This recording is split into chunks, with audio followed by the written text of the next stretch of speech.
Hi hello ಎಲ್ಲರಿಗೂ ನಮಸ್ಕಾರ. Beautiful flower with Basavaraj. ಇದಕ್ಕೆ ನಾವು ಮಾವಿನ ನೆನೆ ಅಂತ ಕರಿತೇವೆ. ನಿಮ್ಮ ಭಾಗದಲ್ಲಿ ಏನಂತಾರೆ ಗೊತ್ತಿಲ್ಲ, ಆದರೂ ಸಹಿತ ಇದಕ್ಕೆ ಮಾವಿನ ನೆನೆ ಅಂತ ಕರಿತೇವೆ.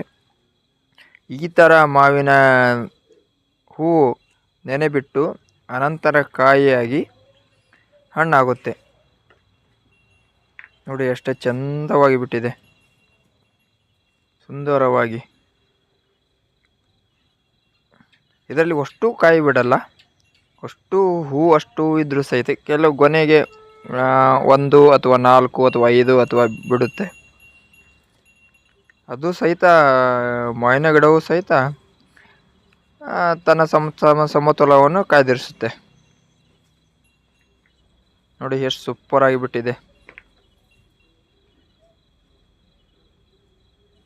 ಎಷ್ಟು ಚಂದವಾಗಿ ಕಾಣುತ್ತದೆ. ಸುತ್ತಮುತ್ತಲಿನ ಪರಿಸರ ವಾತಾವರಣ ಶುಭ್ರವಾಗಿದೆ.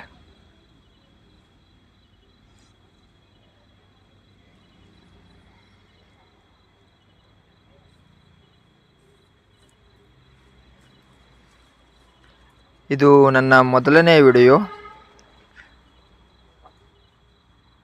ಸಪೋರ್ಟ್ ಮಾಡಿ.